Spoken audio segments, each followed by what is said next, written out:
Mr. Okpara did no them. Let us look at this what look like a coup planted by Nkere against Dr. Ngozi Orabeze. We understand that Dr. Ngozi Orabeze was the chief of staff to Ekpa, and she was the one holding brief for Ekpa since Ekpa had been in custody of Finnish authorities. Remember that Ngozi Orabeze is the one that read Ekpa's speech. But in what looked like a coup, the Nkere, who is the financial secretary, who have always refused to submit to Dr. Ngozi Orabeze, have now emerged as the new prime minister of BiAFRA in exile. Okay, it's a coup. It's not a coup. Nkere did not make any coup. He did not carry out any coup against anybody. But the people said it's a coup. It's not a coup. It's election, not selection. It's election, not arrogant power to himself. Okay, if you are saying that it's a coup, I may say that it was because Orabeze plot a coup. Okay, why is it that the same Nkere refused to submit himself to this woman before now? And this is a man who wants to lead and refuses to be led. How can you lead a person who's supposed to lead you? Is it because she's a woman that you both refuse to allow her lead? I say forget about woman, forget about gender. Anybody can rule as far as you're capable to do it. You understand? As far as you're capable to. What makes you think the woman have no capacity to lead? Okay. Is it because she's a woman? And this is discrimination. How many times will you ask because she's a woman? Okay, look at it. You said that for the brief time, is the one that to handle the thing for the brief time. Now that the brief time, they give her a chance. When they give her a chance to expose her talent, to show what he can be able to do, she live short to the expectation. Where did she go wrong, Mr. Okpara? She go wrong because he wasn't able to hold the house. Was it not the same Nkere that refused to submit to her? Not only Nkere. In home front, they were divided. So they said he affected different armed forces. But this is a discrimination against the woman race. Not discrimination. Was he able? Okay, look at it. General Ghost. Who is General Ghost? One of the BiAFRA army commanders. How do you get to know about that? How do you know? Have you seen him on social? I have not. Okay, because you're not looking well. Journalists that cannot verify. Journalists that cannot go and search. That cannot go and investigate. You understand? But as I was saying on the issue, why do you think they have to discriminate against Dr. Ngozi Orabeze? Nobody discriminated against her, but she wasn't capable. The main BiAFRA army commander, Igwe Butuso, was neutral. They both tried to convince General Ghost to follow Ngozi Orabeze. And the other side was the other side. By the time you talk about capacity, does it mean she's disabled? Is her leg paining her, or she cannot function with her hands? And this is a doctor for crying out loud, and everybody praised her in the one manner she piloted the affairs of the redeclaration of BiAFRA in Finland the other day. What happened there is this. I have said the people don't want commotion. BiAFRAs are wise. They don't want commotion in that convention. That's why they allow her to do whatever she did. And the most important thing there is the announcement, declaration of restoration of BiAFRA, which BiAFRA have become a nation of its own now, seeking for recognition. That's all. And they don't want it to interrupt. Therefore, they keep calm. And now when they have come back home, they give her a chance to exercise what he claimed or what is eyeing to be. She wasn't able to perform. Okay, now let me ask, do you think Dr. Ngozi Orabeze and those who are loyal to her will now submit to Nkere, or there will be fraction and division among the ranks of their agitators? They can do whatever they want to do. They have rights. Would that not be a setback for the struggle? It will be a setback for the struggle. Because this man, the finance secretary have the support of BiAFRA lobbies, BiAFRA backers, Biafra financiers, the Congress, American Congress, all of them were behind him, and they knew how his emergence. And the reconstruction committee or central working committee were part of the election that brought him in. When Samuel Ekpa himself was aware of it. Now, Samuel Ekpa has approved him as people have elected him. Now, what is democracy? Government of the people, by the people, and for the people. A government that somebody will not impose himself or herself onto people. That's what happened there. What happened? It's just like a planned adventure, a well calculated game. You know, before Samuel Ekpa go to special duty that he went, he's supposed to have a second in command, but did not allow that thing to be. It seems that he has seen in the spiritual realm for him not to make a mistake by choosing who will be the second. If he chooses who will be the second and this thing happen and that person is a wrong person, do you know that everything will have scattered? But he allowed time to tell. Now his temporary step aside have proven whom is whom supposed to be, whom the cap is fit to wear. Okay, does the cap fit this man, the financial secretary? And what is his name? Financial secretary or yes.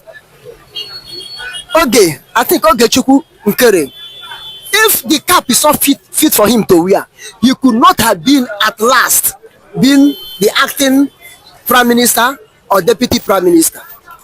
Is it being accepted by everybody now? It's accepted because the reconciliation committee or something like that, a body that was set up to bring the reconciliation, look into it. They are the ones that organize it. Now, and I heard that Samuel Ekpa himself was the one who give direction when the message reached him that this should be done. Ngozi Orabese step aside and let this be done, like whosoever. And now, in anonymous decision,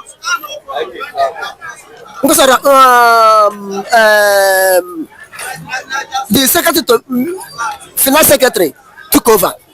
And if you wonder how the whole scenario happened, it seemed that Ngozi Orabese hijacked that post and become self-acclaimed deputy prime minister.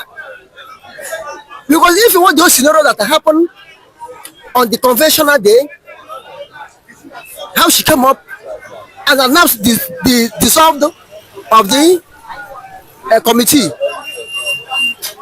and do whatever she did, you look at that. It looks like she had been looking for opportunity like that to arrogate power to herself. But Mr. If I may remind you, during that convention, nobody argued with her while she read the speech of Samuel Ekpa himself. And thereafter, people saw her position as the chief of staff to Samuel Ekpa as a better position to hold brief for Samuel Ekpa while Samuel Ekpa is in captivity or rather in custody.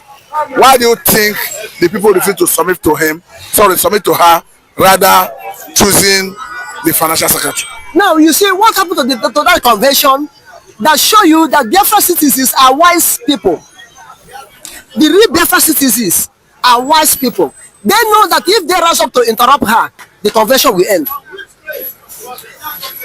There'll be commotion, which made the final police to come and block the convention. Then the enemies of Samuel Ekpa, the enemies of restoration of Biafra will laugh. I said it that Samuel Ekpa is a perima. Samuel Ekpa have ruled them and take this in cover up, say police hold him. This is set up. But Biafras are wise people. The grace of God is upon them. They take it calm and patient and let everything took place. And the major thing there was the declaration of restoration of Biafra, which have done. Then they came back home and said, no, we will disagree with you. And if you is it because she's a woman that they refuse to allow her lead? Forget about that woman. Anybody can rule. If you come into gender, anybody can rule.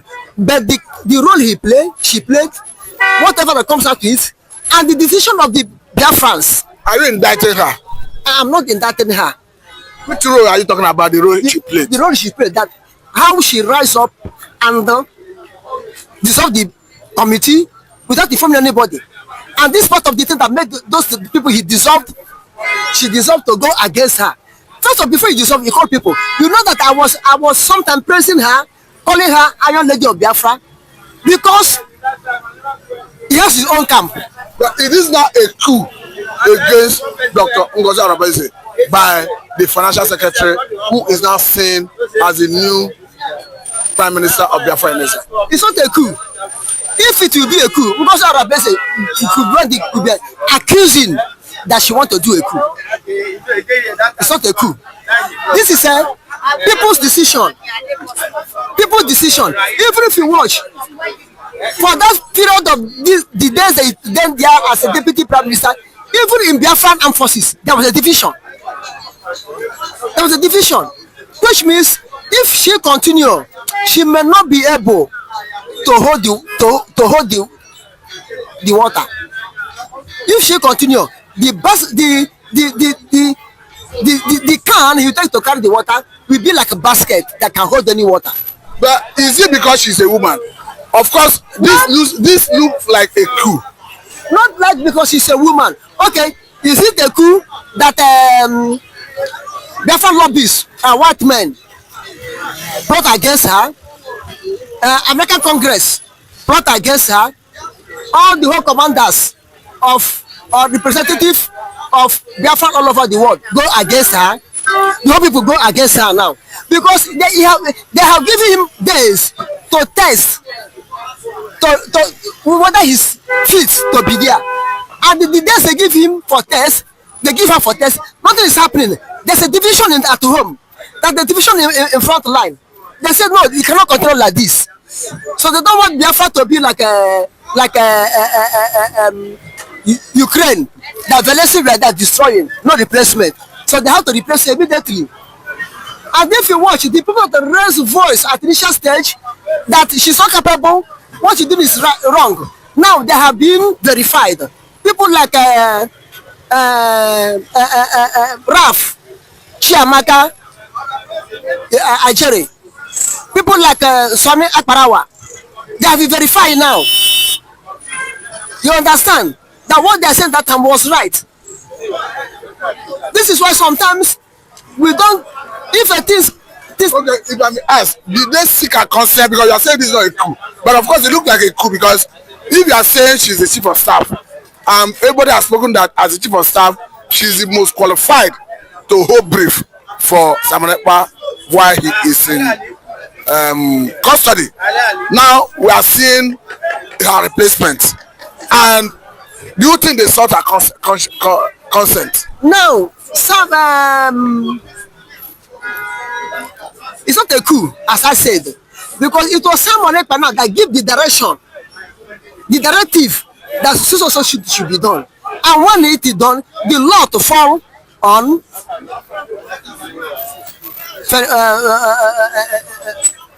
financial secretary, okay, Nkere. The law to fall on him.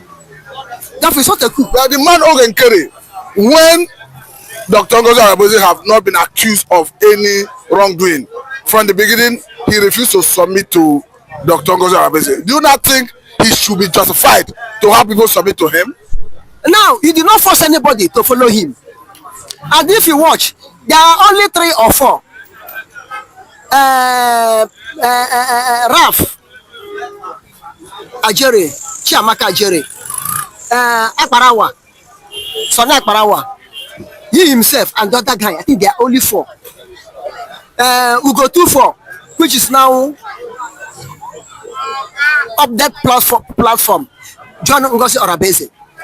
And in the whole media model, these are the only people that follow this man. And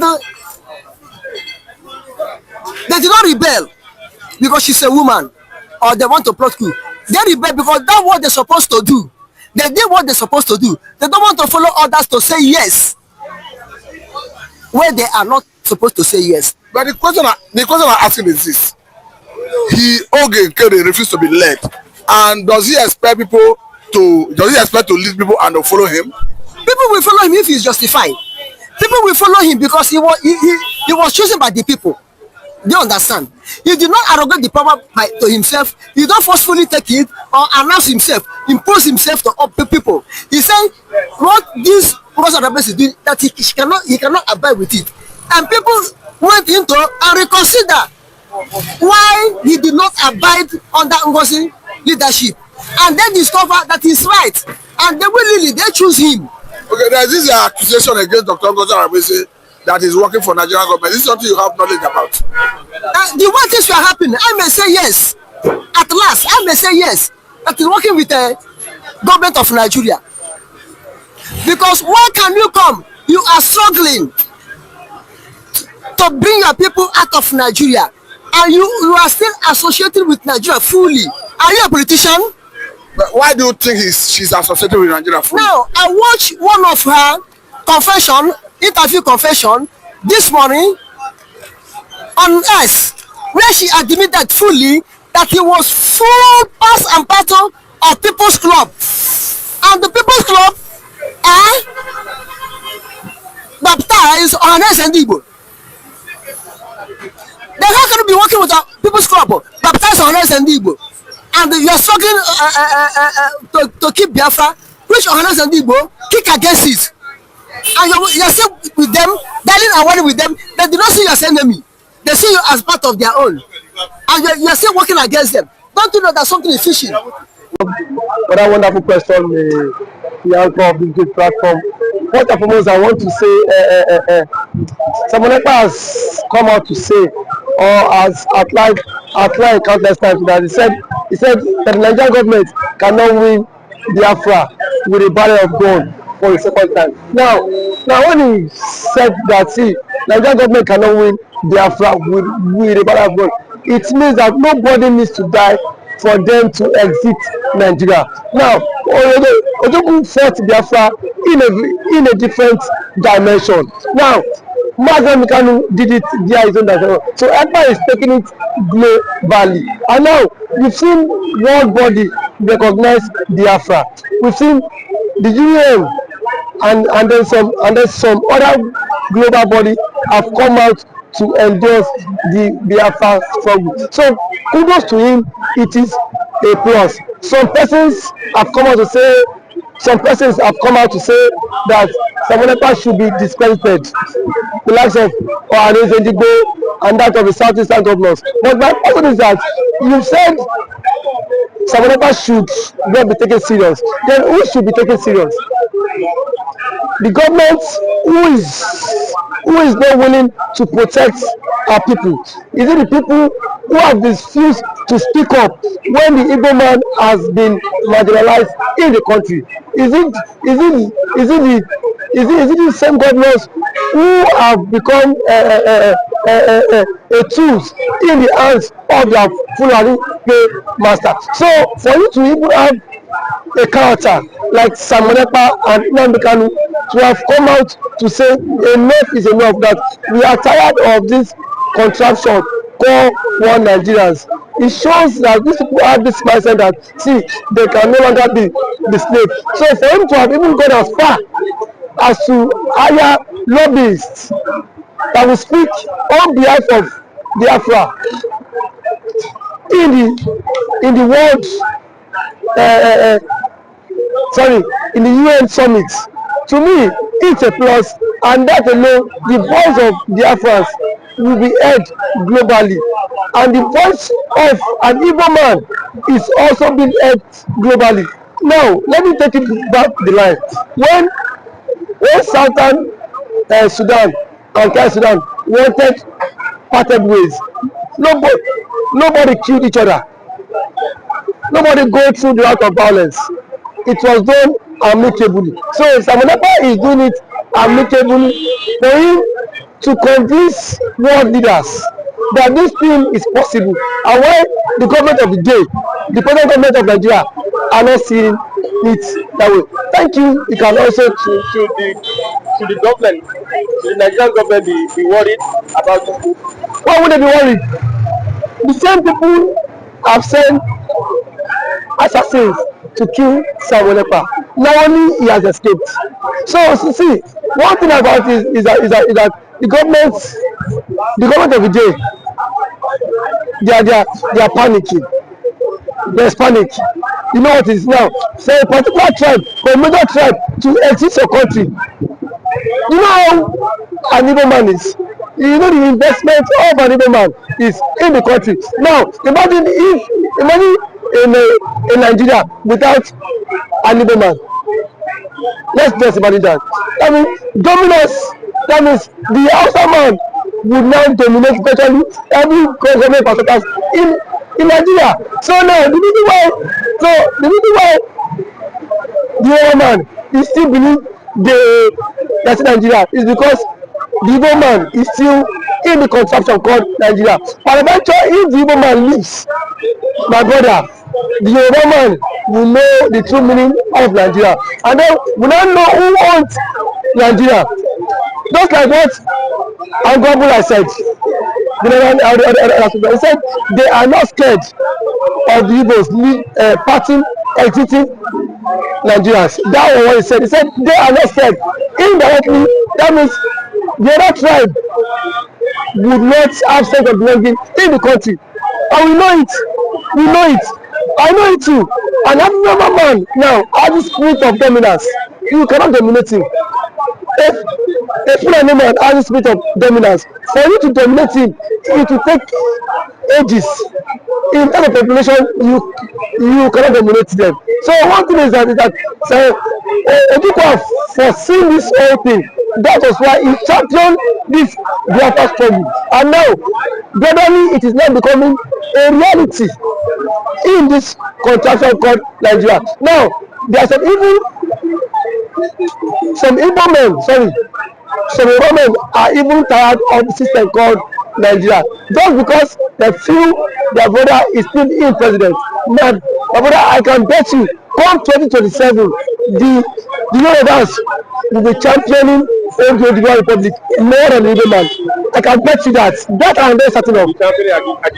Yes, we will championing because it is certain when their president, when their brother is being kicked away from the presidency, already there is a plot, and which he himself cannot escape. The president himself knows that there is a plot, and then the big shots in the north are forming alliance. You know it. RFI, a powerful influence in the north, is not in the league. Sorry, is not in good terms with the president. And now nobody can take that factor. What RFI did. I made President Tinubu emerge as the president via his own influence, and then we have also the likes of Angulai, which is the chairman of the Northern Order Forum. He said post that election that the Northern Order supported Tinubu, but come 2027, Tinubu will not get their support. So what does that mean? Now if the average left person is not giving the vote, now where will they get the vote? The shots come by 2027. The same thing the Yorubas have been after the Igbos for. Now they will be the master mind of it, because I can bet you by 2027 Yoruba will stop, and that's the slogan that will continue to trend, is that we are tired of the country, we want to follow the suit of the Igbo man and exit the country. And then the Igbo man now will not take them, tag them for being unserious, because now that the Igbo man is championing for the exit, we are saying the Igbo man is not serious. There are claims that the Igbo man is not serious, but I can bet you when the system will not catch up with you, then you will know why the Igbo man has been championing to exit. Thank you for always coming.